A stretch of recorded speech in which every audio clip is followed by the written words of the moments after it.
비가 내리던 어느 밤, 그 아이를 본 순간 재벌가 부회장은 숨이 멎었습니다. 19년 전 실종된 자신의 조카와 얼굴이 완전히 똑같았기 때문입니다. 그날 이후 한 번 바뀐 운명은 두 집안을 향해 천천히 그러나 잔인하게 진실의 문을 열기 시작했습니다. 빗줄기가 시야를 가렸다. 폭우가 도시를 집어삼키던 밤이었다. 가로등 불빛마저 빗줄기에 가려 희미하게 번져 보였다. 윤아주는 모자 안쪽으로 흘러드는 빗물을 느끼면서도 속도를 늦추지 않았다. 낡은 전기바이크의 계기판에는 배터리 잔량 15%라는 경고등이 깜빡였다. 그러나 그보다 더 급한 것은 스마트폰 화면에 떠 있는 타이머였다. 배송 완료까지 9분 47초. 19살 윤아준에게 이 숫자는 단순한 시간이 아니었다. 생존의 문제였다. 늦으면 위약금 7만 원. 그 돈이면 이번 달 고시원 월세를 낼 수 없었다. 위탁모 강미정의 당뇨약도 살 수 없었다. 하주는 이를 악물고 엑셀을 더 틀었다. 응급의약품 퀵 배송. 하준이 고등학교를 자퇴하고 선택한 일이었다. 학교에 다니면서 아르바이트로는 생활비를 감당할 수 없었다. 미정은 병원 청소일로 겨우 자신의 약값을 벌 뿐이었다. 하준은 스스로 돈을 벌어야 했다. 하준아, 너무 무리하지 마. 아침마다 미정이 하는 말이었다. 하준은 매번 괜찮아요. 엄마라고 대답했다. 그러나 괜찮지 않았다. 브레이크는 3개월 전부터 말을 듣지 않았고 타이어는 마모되어 빗길에서 미끄러지기 일쑤였다.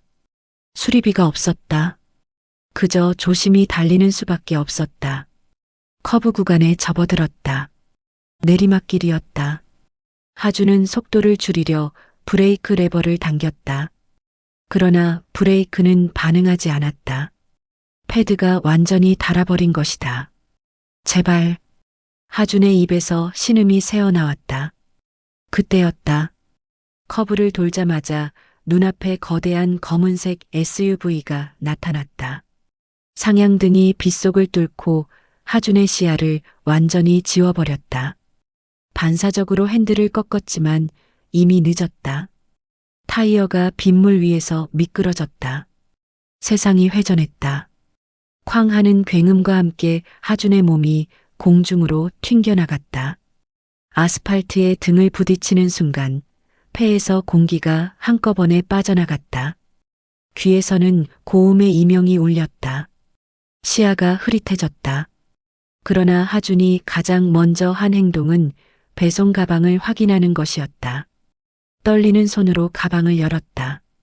응급 인슐린 주사 3개. 모두 무사했다. 하준은 안도의 한숨을 내쉬었다. 주사가 깨졌다면 변상해야 했다.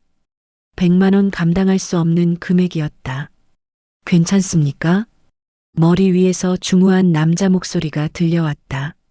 하준이 고개를 들자 검은 코트를 입은 40대 중반의 남자가 우산을 받쳐들고 서 있었다.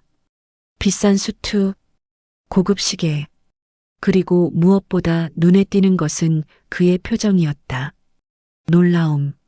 아니, 그보다 더 강한 무언가. 충격? 장도연은 그 순간 심장이 멈춘 것 같았다.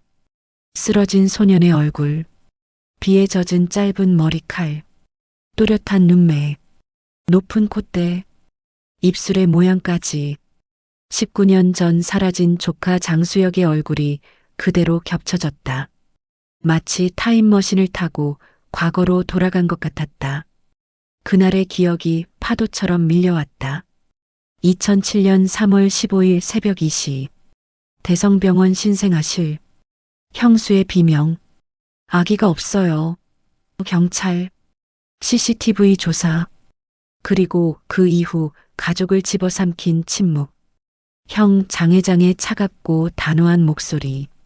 이 일은 밖으로 새어나가면 안 돼. 그룹이 무너진다. 아저씨. 하준의 목소리에 도연은 정신을 차렸다. 소녀는 떨리는 손으로 배송 가방을 움켜쥐고 일어서려 했다. 그러나 오른쪽 발목이 이상한 각도로 꺾여 있었다. 도연이 재빨리 그를 부축했다. 병원부터 가야 합니다. 제 차에. 안 돼요. 하준의 목소리가 날카로워졌다. 배송 늦으면 위약금이 10만 원이에요. 저 그 돈 없어요.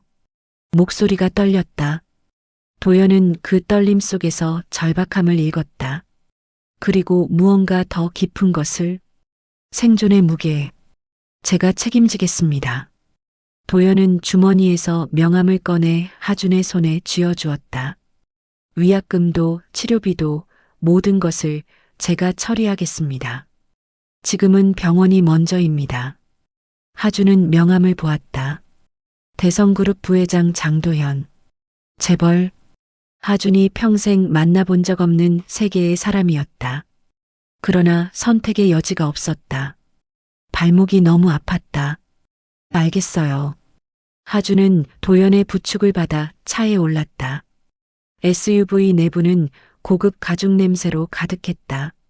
하준의 젖은 옷에서 물이 뚝뚝 떨어졌다. 미안했다. 그러나 도연은 개의치 않는 듯 운전석에 앉아 차를 출발시켰다. 백미러로 하준의 얼굴을 확인하던 도연은 다시 한번 숨을 고르며 생각했다. 설마, 정말 내가. 그러나 그것은 불가능했다. 수혁은 19년 전에 사라졌다. 그리고 지금 대성가에는 이미 장수혁이라는 이름으로 살아가는 또 다른 소년이 있었다.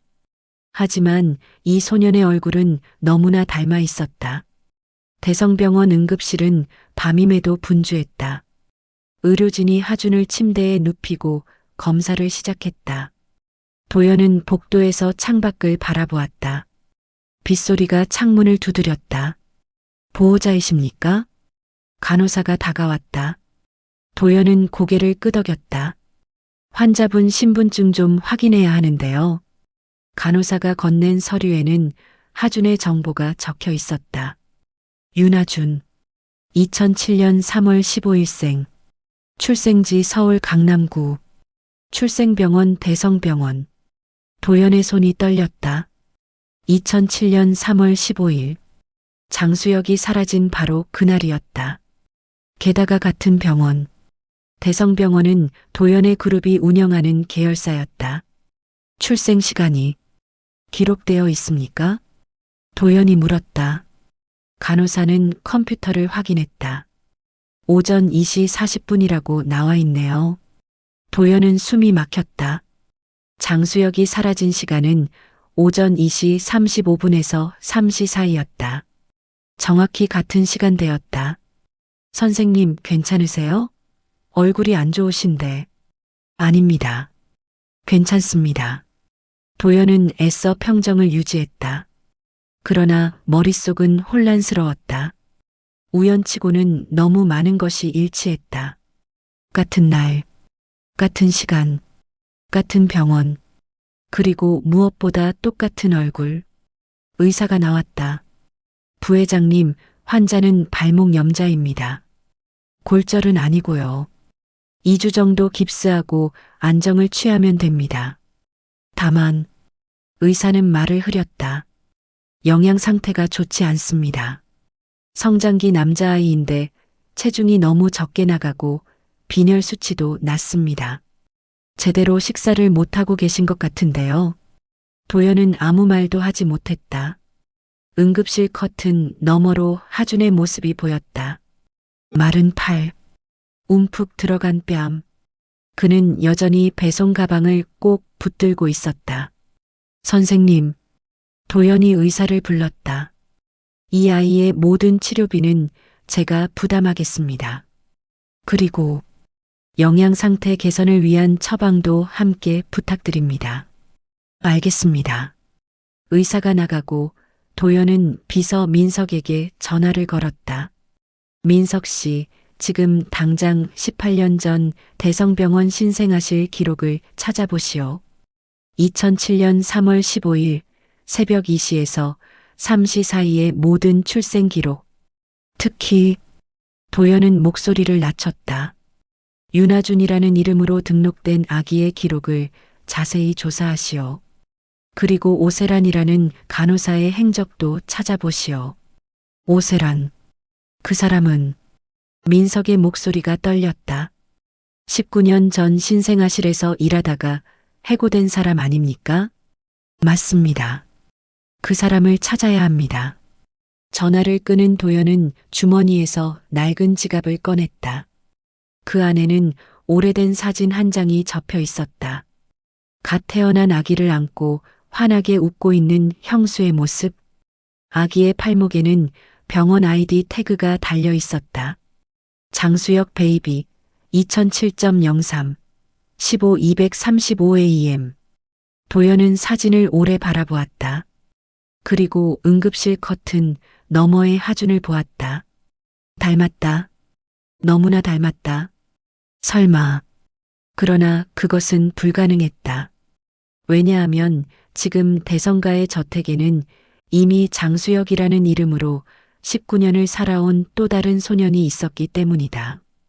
형 장 회장은 19년 전 진짜 수혁이 사라진 직후 같은 병원에서 버려진 아기를 데려와 장수혁으로 등록했다. 출생신고서를 위조했다. 언론에도 경찰에도 심지어 가족들에게도 진실을 숨겼다. 왜? 회사를 지키기 위해서였다. 당시 대성그룹은 분식회계 의혹으로 검찰 수사를 받고 있었다. 만약 그 와중에 병원에서 아기가 실종되는 사건까지 터졌다면 주가가 폭락하고 그룹 전체가 무너질 수 있었다. 그래서 형은 모든 것을 은폐했다. 그리고 도연은 침묵으로 동조했다. 부회장님, 간호사가 다가왔다. 환자가 깨어났습니다. 들어가 보시겠어요? 도연은 고개를 끄덕이고 커튼 안으로 들어갔다. 하주는 침대에 반쯤 기댄 채 천장을 바라보고 있었다. 그의 눈가에는 마른 눈물 자국이 있었다. 괜찮습니까?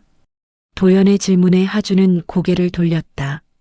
치료비가 얼마나 나올까요? 걱정하지 마십시오. 제가 모두 처리하겠습니다.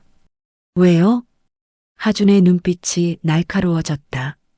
왜 저한테 이렇게까지 해주세요? 사고는 제 잘못도 있었잖아요. 브레이크가 고장 난 걸 알면서도 탔으니까. 도연은 대답하지 못했다. 뭐라고 말해야 할까? 당신이 제 조카를 닮아서라고? 그것은 진실이었지만 동시에 터무니없는 말이기도 했다. 제가 개인적으로 도움을 주고 싶어서입니다. 이상한 사람이네요. 하주는 쓴웃음을 지었다. 재벌들은 다들 냉정하다고 들었는데 재벌도 사람입니다. 도연이 조심스럽게 물었다. 가족은 계십니까? 하주는 잠시 망설이다가 대답했다. 위탁모가 계세요. 강미정이라고 저를 19년 동안 키워주신 분이에요. 친부모는?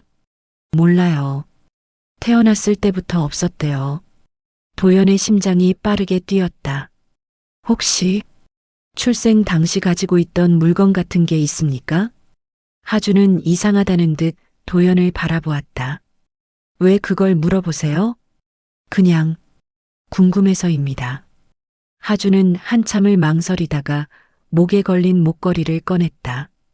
작은 은색 조약돌 펜던트였다. 그 표면에는 희미하게 S, H라는 글자가 새겨져 있었다. 도연의 숨이 멎었다. S, H, 수 HYUK. 장수혁. 이게 유일하게 가지고 있던 거래요. 미정 엄마가 말하길 제가 버려졌을 때 이것만 목에 걸려 있었대요. 도연은 떨리는 손으로 펜던트를 바라보았다. 그것은 19년 전 수혁의 할머니가 손수 만들어준 것이었다. 틀림없었다. 작은 은조약돌에 손자의 이니셜을 새긴 유일무이한 펜던트.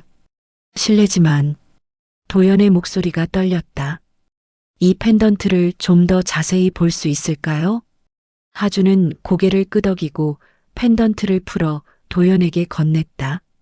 도연은 그것을 받아들고 뒷면을 확인했다. 거기에는 작은 날짜가 새겨져 있었다. 2007.03 15 수혁의 생일 그리고 하준의 생일. 도연은 이제 확신했다. 이것은 우연이 아니었다. 하준아, 밥 먹어라. 강미정의 목소리가 좁은 고시원 복도에 울려 퍼졌다. 하준은 목발을 짚고 천천히 방문을 열었다. 3평 남짓한 공간.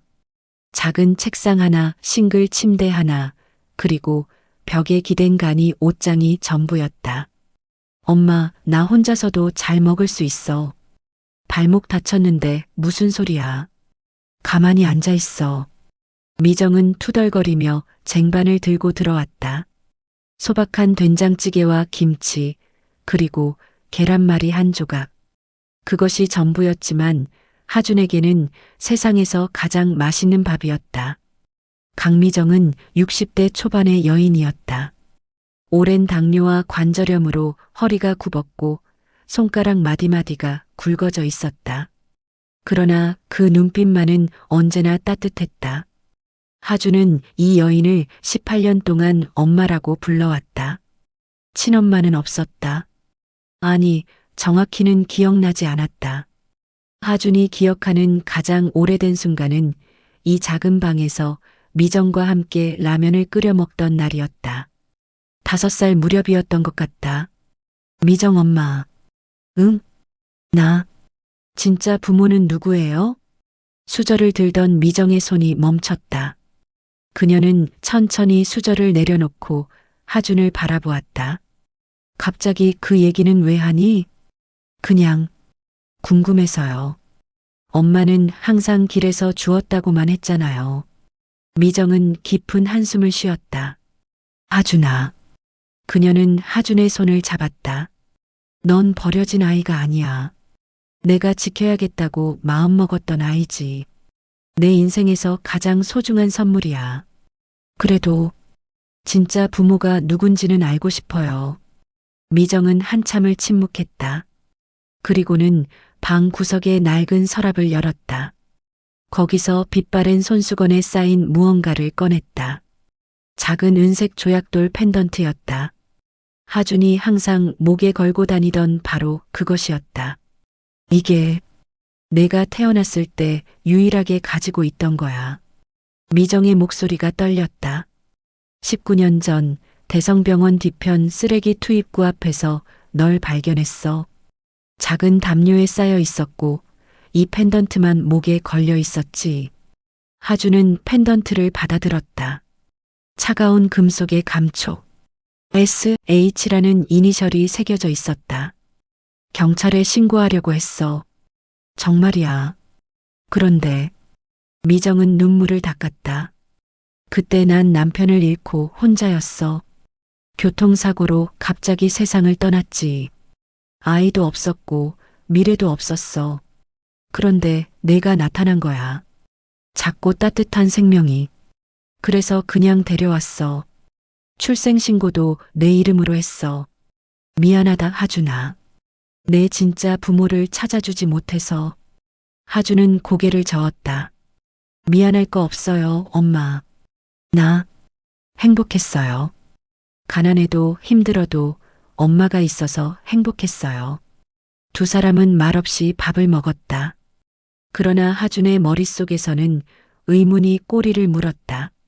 SH 대성병원 그리고 오늘 만난 그 남자 장도연. 혹시 뭔가 연결고리가 있는 걸까? 식사를 마치고 미정이 설거지를 하러 나간 사이 하준은 펜던트를 다시 꺼내 들었다. 뒷면을 자세히 보니 작은 날짜가 새겨져 있었다. 2007.03 15 하준의 생일이었다. 그는 스마트폰을 꺼내 검색창에 SH 대성병원 2007이라고 입력했다. 그러나 아무것도 나오지 않았다. 다시 대성그룹 장도연을 검색했다. 수많은 기사가 떴다.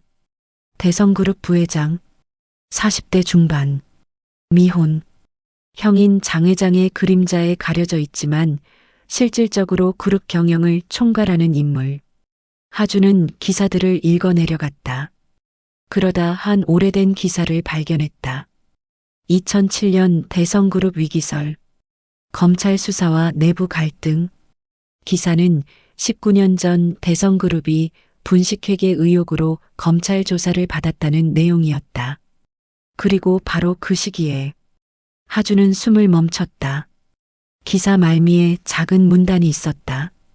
같은 시기 대성병원에서 신생아 관련 소동이 있었으나 자세한 내용은 알려지지 않음. 신생아 소동? 하준의 심장이 빠르게 뛰었다. 그는 더 깊이 검색했다. 그러나 그 이상의 정보는 나오지 않았다. 마치 누군가가 의도적으로 기록을 지워버린 것처럼. 하준아, 자야지. 미정의 목소리에 하준은 스마트폰을 내려놓았다. 그러나 잠이 오지 않았다. 펜던트를 꼭 쥐고 천장을 바라보며 생각했다. 내가 대체 누구지? 대성그룹 본사 42층. 장도연의 집무실은 어둠에 잠겨 있었다. 유일한 빛은 책상이 모니터에서 새어나오는 푸른빛뿐이었다. 도연은 19년 전 병원 기록을 하나하나 뒤지고 있었다. 비서 민석이 복구한 파일들이었다. 대부분은 손상되었거나 삭제되어 있었다. 그러나 몇 가지 단서는 남아 있었다. 2007년 3월 15일 신생아실 당직 명단. 간호사 오세란, 김미숙, 박지은. 의사 이준호. 도연은 오세란의 이름에 밑줄을 그었다. 그녀는 사건 발생 5일 후 병원에서 해고되었다. 공식적인 이유는 업무 태만 및 규정 위반. 그러나 도연은 알고 있었다. 진짜 이유는 따로 있었다. 오세라는 신생아실에서 약품을 빼돌렸다는 의혹을 받고 있었다. 그리고 그것이 수혁의 실종과 어떤 연관이 있을지도 모른다는 의심도 있었다. 민석 씨, 도연이 인터폰을 눌렀다. 예, 부회장님. 오세란의 현재 위치를 찾으셨습니까? 아직 정확한 위치는 파악하지 못했습니다만. 민석의 목소리가 조심스러웠다. 3개월 전 인천공항을 통해 입국한 기록이 있습니다. 가명을 사용했고요. 박세라라는 이름으로 들어왔습니다. 현재는 추적 중입니다. 다만 한 가지 이상한 점이 있습니다. 말해보시오. 그녀가 입국하기 직전 필리핀 마닐라에서 한국으로 송금한 기록이 있습니다. 금액이 상당합니다. 약 3억 원 정도. 도연의 눈빛이 날카로워졌다. 3억? 간호사였던 사람이 어떻게 그런 돈을? 그것도 조사 중입니다. 다만 추정컨대. 민석은 숨을 고르며 말을 이었다. 누군가에게 돈을 받았을 가능성이 큽니다. 19년 전 일과 관련해서. 도연은 자리에서 일어나 창밖을 바라보았다. 서울의 야경이 한눈에 펼쳐졌다. 수많은 불빛들. 그 안에는 수많은 비밀이 숨어 있었다. 민석 씨, CCTV 복구는 어떻게 되었습니까? 일부 복구했습니다. 보시겠습니까? 지금 당장 가져오시오. 5분 후 민석이 노트북을 들고 들어왔다. 화면에는 흐릿한 흑백 영상이 재생되고 있었다. 2007년 3월 15일 오전 2시 47분. 대성병원 신생아실 복도. 한 간호사가 2개의 담요 뭉치를 안고 걷고 있었다. 얼굴은 마스크로 가려져 있었지만 아이디 태그가 선명했다. 오세란. 그녀는 신생아실 앞에서 멈춰섰다. 잠시 주위를 둘러보더니 한쪽 담요를 신생아실 안으로 들고 들어갔다. 그리고 1분 후 빈손으로 나왔다. 하지만 또 다른 담요는 여전히 그녀의 품에 안겨 있었다. 그녀는 복도 끝으로 걸어갔다. 비상구 쪽이었다. 그리고 그곳에서 영상이 끊겼다. 이게 전부입니까? 예. 비상구 쪽 CCTV는 당시 고장 나 있었습니다. 고장? 우연이겠습니까? 민석은 대답하지 않았다. 우연이 아닐 가능성이 높았다. 도연은 영상을 다시 재생했다. 그리고 멈췄다. 오세란이 들고 있던 두 개의 담요. 하나는 신생아실로, 다른 하나는 비상구로. 아기를 바꿔치기 한 겁니다. 도연이 중얼거렸다. 한 아이는 신생아실에 두고 다른 아이는 밖으로 가져간 거죠. 그럼 지금 대성가에 있는 민석의 말이 끊겼다. 도연은 고개를 끄덕였다. 가짜일 가능성이 큽니다. 하지만 왜 그런 짓을? 도연은 다시 앉아 서랍을 열었다. 그 안에는 또 다른 파일이 있었다. 오세란 개인 기록. 오세란에게는 아들이 있었습니다. 도연이 파일을 펼쳤다. 미혼모였습니다. 그리고 공교롭게도 그 아이를 낳은 날이 2007년 3월 15일. 민석이 숨을 들이켰다. 같은 날이군요. 같은 병원, 같은 시간대입니다. 도연의 목소리가 차가워졌다. 그녀는 자신의 아들을 재벌가의 상속자로 만들고 싶었던 겁니다. 그래서 진짜 수역을 버리고 자기 아들을 수역으로 바꿔치기 했습니다. 그럼 윤아준이라는 소년이 진짜 장수역일 가능성이 매우 높습니다. 도연은 자리에서 일어났다. 민석 씨, 유전자 검사를 준비하시오. 조용히 아무도 모르게. 회장님께는 보고하지 않습니까? 도연은 고개를 저었다. 형은 아직 모르는 게 좋습니다. 진실이 확인될 때까지는. 왜? 도연도 알고 있었다. 형 장 회장은 19년 전 진실을 은폐했다. 그리고 가짜 수역을 진짜로 만들었다. 만약 진짜가 살아있다는 게 밝혀진다면 형의 모든 것이 무너질 것이었다. 일주일 후 도연은 하준과 미정을 강남의 한정식 집으로 초대했다. 고급스러운 외관의 식당이었다. 미정은 불편한 듯 옷깃을 매만졌다. 하준아, 우리 여기 와도 되는 거 맞니? 엄마 괜찮아. 도연 아저씨가 초대한 거잖아. 하준은 목발 없이도 걸을 수 있게 되었다. 발목이 많이 좋아졌다. 그러나 마음은 여전히 무거웠다. 도연이 왜 자신을 이렇게까지 챙기는지 알 수 없었다. 식당 안으로 들어서자 도연이 이미 자리에 앉아 기다리고 있었다. 그는 일어나 두 사람을 맞았다. 어서 오십시오. 편하게 앉으세요. 주문한 음식이 나왔다. 한정식 코스였다. 미정은 평생 먹어본 적 없는 음식들에 눈이 휘둥그레졌다. 하주는 젓가락을 들었지만 입맛이 없었다. 윤아준 씨. 도연이 조심스럽게 입을 열었다. 오늘 두 분을 모신 이유는 중요한 이야기를 드리기 위해서입니다. 미정과 하주는 긴장한 표정으로 도연을 바라보았다. 하준 씨의 출생에 대해 여쭙고 싶습니다. 미정의 표정이 굳었다. 무슨 말씀이신지. 도연은 가방에서 오래된 사진 한 장을 꺼냈다. 갓 태어난 아기를 안고 있는 여인의 사진이었다. 이 아기는 제 조카 장수혁입니다. 도연의 목소리가 떨렸다.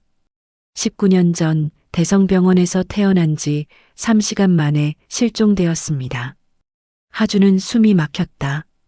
미정은 손으로 입을 막았다.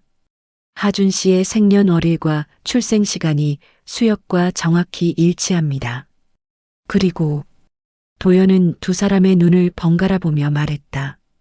하준 씨가 가지고 계신 펜던트를 다시 한번 볼 수 있을까요? 하준은 무의식적으로 목에 손을 가져갔다. 펜던트가 있었다. 그는 천천히 그것을 벗어 도연에게 건넸다.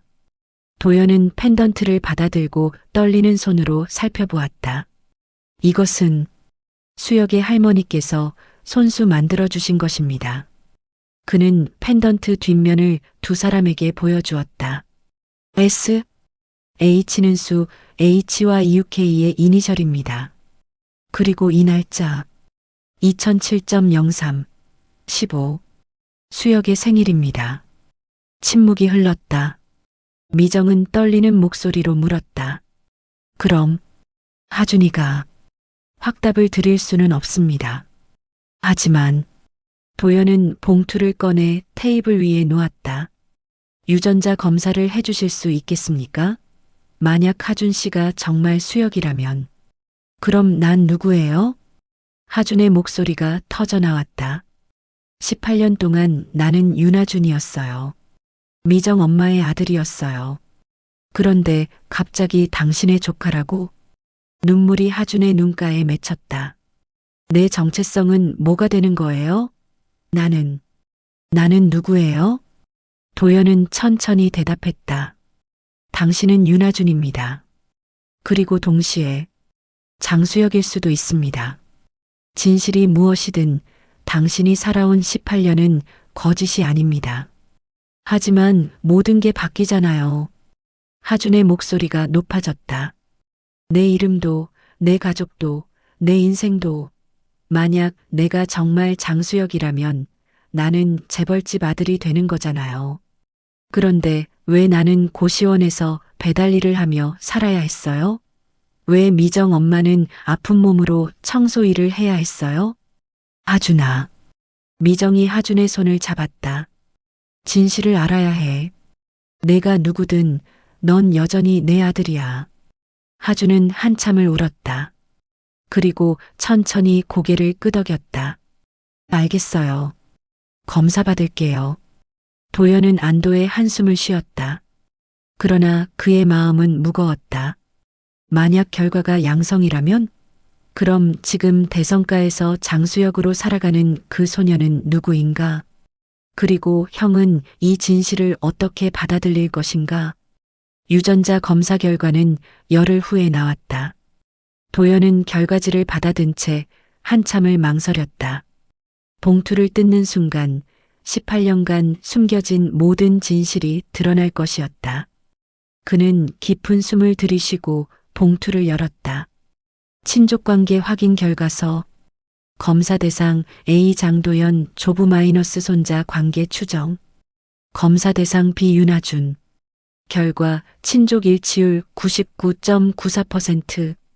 도연의 손이 떨렸다. 결과는 명확했다. 윤하준은 장수혁이었다. 진짜 조카였다. 그는 즉시 하준과 미정을 불렀다. 이번에는 자신의 사무실이 아닌 조용한 카페였다. 사람이 없는 시간을 골라 예약했다. 결과가 나왔습니다. 도연이 봉투를 테이블 위에 놓았다. 하준과 미정은 숨을 죽였다. 하준 씨는 제 조카 장수혁이 맞습니다. 일치율 99.94%입니다. 침묵이 흘렀다. 미정은 손으로 얼굴을 가렸다. 하준은 그저 멍하니 창밖을 바라보았다. 그럼 하준이 천천히 입을 열었다. 지금 대성그룹에 있는 장수혁은 누구예요? 도연은 깊은 한숨을 내쉬었다. 그 이야기를 하려면 18년 전으로 돌아가야 합니다. 그는 천천히 이야기를 시작했다. 2007년 3월 15일 새벽 2시 35분. 제 형수가 수혁을 낳았습니다. 건강한 남자아이였죠. 그런데 정확히 3시간 후 간호사가 비명을 질렀습니다. 아기가 사라진 겁니다. 도연의 목소리가 가라앉았다. 병원은 발칵 뒤집혔습니다. 경찰이 출동했고 CCTV를 조사했습니다. 그러나 결정적인 증거는 발견되지 않았습니다. 아기는 그냥 사라져버렸습니다. 그런데 도연은 잠시 말을 멈췄다. 당시 대성그룹은 심각한 위기에 처해 있었습니다. 분식회계 의혹으로 검찰 수사를 받고 있었죠. 주가는 폭락 직전이었고 수천 명의 직원들이 불안에 떨고 있었습니다. 만약 그 와중에 병원에서 아기 실종 사건까지 터진다면 회사가 무너질 수 있었습니다.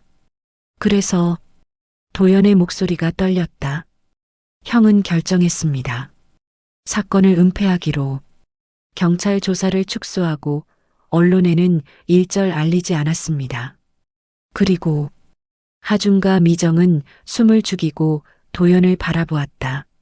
바로 그날 밤 같은 병원 뒤편에서 또 다른 아기가 발견되었습니다. 버려진 남자아이였죠. 미정이 헛웃음을 터뜨렸다. 그게 우리 하준이 아닙니다. 도연이 고개를 저었다. 형이 데려간 아기는 다른 아이였습니다. 그 아이를 장수역으로 등록했습니다. 출생신고서를 위조했죠. 그럼 하준이는 진짜 수역입니다. 강미정 씨가 발견하신 아기가 진짜였습니다. 도연은 노트북을 열어 복구된 CCTV 영상을 재생했다. 이것은 19년 전 병원 CCTV입니다. 화면에 흐릿한 영상이 떴다. 간호사 오세란이 2개의 담요를 안고 복도를 걷는 모습이었다. 이 여자가 오세란입니다. 당시 신생아실 담당 간호사였죠. 영상 속에서 오세란은 한 아기를 신생아실에 두고 다른 아기를 안고 비상구로 사라졌다. 그녀는 아기들을 바꿔치기 했습니다. 왜요? 하준의 목소리가 떨렸다. 대체 왜 그런 짓을 한 거예요? 도연은 또 다른 파일을 꺼냈다. 오세란에게는 아들이 있었습니다. 미혼모로 같은 날 같은 병원에서 아이를 낳았죠. 그녀는 자기 아들을 재벌가의 상속자로 만들고 싶었던 겁니다. 그래서 진짜 수역인 당신을 버리고 자기 아들을 수역 자리에 앉혔습니다. 하준은 더 이상 말을 잇지 못했다. 미정은 하준을 끌어안았다. 그럼 형님께서는 모르셨던 겁니까? 미정이 물었다. 도연은 고개를 저었다. 형도 알고 있었습니다. 적어도 의심은 했습니다. 그러나 진실을 밝히면 회사가 무너질 것이 두려워 침묵했습니다. 그리고 저도 마찬가지입니다. 도연의 목소리가 가라앉았다. 저는 형의 결정에 반대했지만 결국 침묵으로 동조했습니다. 그것이 제 죄입니다. 하준은 일어섰다. 저 좀 혼자 있고 싶어요. 그는 카페를 나갔다. 미정이 따라가려 했지만 도연이 말렸다. 혼자 있게 해주십시오. 지금 그에게 필요한 건 시간입니다. 하준은 거리를 걸었다. 비가 내리기 시작했다. 18년 전 그날 밤처럼 그는 펜던트를 꺼내 들었다. S, H, 수 HYUK 장수혁. 나는 누구지? 그는 중얼거렸다. 윤하준? 장수혁? 대체 나는 누구야? 3일 후 대성그룹 본관은 긴장감으로 가득 찼다. 기자들이 몰려들었고 경찰이 건물을 에워쌌다. 19년 만에 드러난 진실은 사회를 뒤흔들었다. 대성그룹 상속자 바꿔치기 사건. 19년 만에 돌아온 진짜 아들. 재벌가의 은폐된 비밀. 헤드라인이 모든 포털 사이트를 장식했다. 회의실에는 장 회장, 장도현, 그리고 19년 동안 장수역으로 살아온 소년 재훈이 앉아 있었다. 재훈은 고개를 떨구고 있었다. 재훈아. 회장이 조심스럽게 불렀다. 아버지. 재훈의 목소리가 떨렸다. 그는 더 이상 회장의 아들이 아니었다. 오세란의 아들일 뿐이었다. 저는 어떻게 되는 거예요? 회장은 대답하지 못했다. 도연이 앞으로 나섰다. 재훈 씨, 당신은 피해자입니다. 당신이 선택한 일이 아니었습니다. 하지만 저는 가짜잖아요. 재훈의 눈에서 눈물이 흘러내렸다. 19년 동안 제가 누린 모든 것이 다른 사람 것이었어요. 저는. 그때 문이 열렸다. 하준이 들어왔다. 그는 천천히 재훈에게 다가갔다. 두 소녀는 마주 보았다. 같은 날 태어나 운명이 뒤바뀐 두 사람. 재훈 씨. 하준이 먼저 입을 열었다. 당신도 피해자예요. 당신이 받은 사랑은 진짜였어요. 아버지가 당신을 사랑한 건 거짓이 아니에요. 하지만 나도 마찬가지예요. 하준이 말을 이었다. 나는 19년 동안 윤하준으로 살았어요. 가난했지만 행복했어요. 이제 누가 내가 장수혁이라고 해도 나는 여전히 윤하준이에요. 재우는 하준을 바라보았다. 당신은 나를 원망하지 않아요? 왜 원망해요? 당신 잘못이 아닌데. 하준은 손을 내밀었다. 우리 둘 다 피해자예요. 그러니까 함께 살아가요. 재우는 떨리는 손으로 하준의 손을 잡았다. 법정은 혼란스러웠다. 오세란에게는 징역 10년이 선고되었다. 아기 유괴, 문서 위조, 사기 등 여러 혐의였다. 피고인 할 말 있습니까? 판사가 물었다. 오세란은 고개를 들었다. 저는 제 아들을 사랑했을 뿐입니다.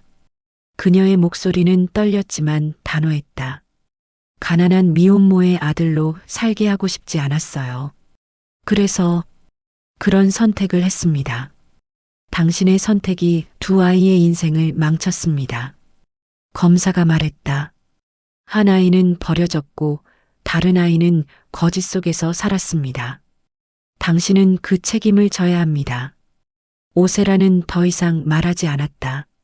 판결 후 언론은 장 회장을 향했다. 회장님, 19년 동안 진실을 은폐한 것에 대해 어떻게 생각하십니까? 회사를 지키기 위해 가족을 버렸다는 비난을 어떻게 받아들이십니까? 회장은 카메라 앞에 섰다. 변명하지 않겠습니다. 그의 목소리는 낮았지만 분명했다.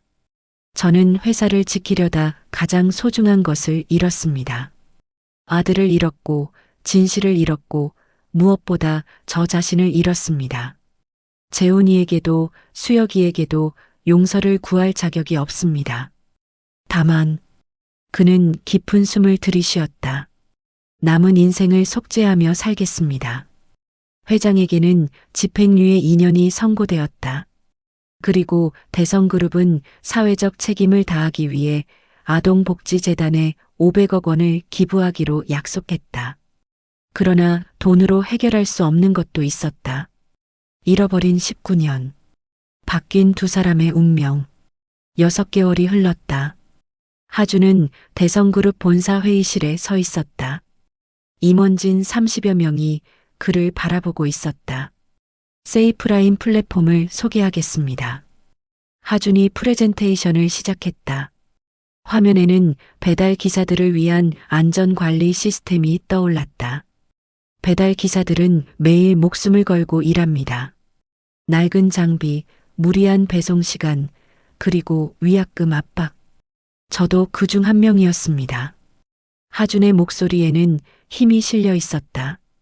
세이프라인은 기사들의 안전을 최우선으로 하는 플랫폼입니다. 장비 무상 지원, 합리적인 배송 시간, 그리고 위약금 폐지. 이것이 목표입니다. 임원 한 명이 손을 들었다. 수익성은? 수익보다 사람이 먼저입니다. 하준이 단호히 대답했다. 대성그룹은 18년 동안 수익을 위해 너무 많은 것을 희생했습니다. 이제는 달라져야 합니다. 회의실이 술렁였다. 도연이 일어나 박수를 쳤다. 훌륭한 제안입니다. 승인합니다. 회의가 끝나고 도연과 하준은 옥상 정원으로 올라갔다. 정말 대성가에 들어오지 않을 거냐? 도연이 물었다. 네.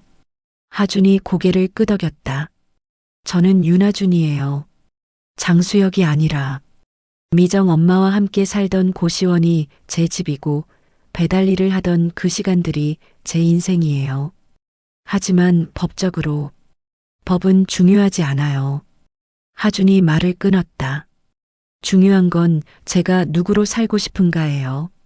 저는 가난했지만 행복했던 윤하준으로 살고 싶어요. 도연은 미소 지었다. 알겠다. 하지만 도움이 필요하면 언제든 연락해. 넌 여전히 내 조카니까. 고마워요, 삼촌. 하준이 처음으로 도연을 삼촌이라 불렀다. 저녁 하준은 고시원으로 돌아왔다. 미정이 방에서 저녁을 준비하고 있었다. 하준아, 회의 잘 끝났니? 응, 엄마. 하준은 미정을 껴안았다. 나 결정했어. 여기서 계속 엄마랑 살래. 바보야. 넌 이제 재벌집 아들인데. 아니에요. 저는 강미정의 아들이에요. 그게 제 정체성이에요. 미정의 눈에서 눈물이 흘러내렸다. 한편 재우는 새로운 삶을 시작했다. 대성그룹은 그에게 소규모 사회적 기업을 운영할 기회를 주었다. 버려진 아이들을 위한 쉼터. 재우는 자신처럼 정체성의 혼란을 겪는 아이들을 돕기로 했다. 재훈 씨, 첫 후원자가 나타났습니다. 직원이 서류를 건넸다. 후원자 이름은 윤하준이었다. 재훈은 미소 지으며 전화를 걸었다. 하준 씨, 고마워요. 우리 비슷한 처지잖아요. 서로 도와야죠. 두 사람은 웃었다. 바뀐 운명. 그러나 그들은 각자의 방식으로 새로운 길을 걷고 있었다. 1년 후, 세이프라인 플랫폼은 전국 5천 명의 배달 기사와 계약했다. 사고율은 70% 감소했고 기사들의 만족도는 역대 최고를 기록했다. 하준은 여전히 고시원에서 미정과 함께 살았다. 때때로 도연이 찾아와 저녁을 함께 먹었다. 재훈도 가끔 방문해 미정의 손맛 가득한 된장찌개를 먹었다. 어느 비 오는 밤, 하준은 창밖을 바라보았다. 18년 전 바로 이런 밤에 자신은 버려졌다. 그리고 오늘 바로 이런 밤에 자신은 새로운 이름을 선택했다. 장수혁도 재벌가의 상속자도 아닌 그저 윤하준으로. 목에 걸린 은색 펜던트가 빗소리에 맞춰 반짝였다. S, H. 이제 그 글자는 수혁이 아니었다. 세이프 홈. 안전한 집. 하준은 미소 지었다. 나는 집에 도착했어. 나 자신이라는 집에. 빗소리가 작은 방을 채웠다. 그러나 이제 그 소리는 슬프지 않았다. 새로운 시작을 알리는 축복의 소리였다. 창밖으로 빗줄기 사이로 무지개가 걸렸다. 하준은 펜던트를 쥐고 천천히 눈을 감았다. 잃어버린 이름은 이제 중요하지 않았다. 중요한 건 지금, 이 순간, 자신이 누구인가였다. 그리고 하준은 알고 있었다. 자신은 윤하준이라고. 세상에서 가장 강하고 가장 자유로운 이름이라고. 미정이 문을 열고 들어왔다. 하준아, 밥 먹자. 네, 엄마. 하준은 일어나 식탁으로 걸어갔다. 소박한 된장찌개와 김치. 그것이 전부였지만 하준에게는 세상에서 가장 값진 식사였다. 잘 먹겠습니다. 두 사람은 마주보며 웃었다. 밖에서는 여전히 비가 내렸다. 그러나 이 작은 방 안에는 따뜻함이 가득했다. 버려진 아이도 잃어버린 이름도 이제 없었다. 오직 윤하준이라는 스스로 선택한 삶만이 있을 뿐이었다. 그 이름으로 비로소 그는 자기 인생의 주인이 되었습니다. 오늘 이야기가 마음에 남았다면 좋아요, 구독, 알림 설정 부탁드립니다. 당신의 작은 관심이 또 다른 이야기를 세상 밖으로 데려옵니다.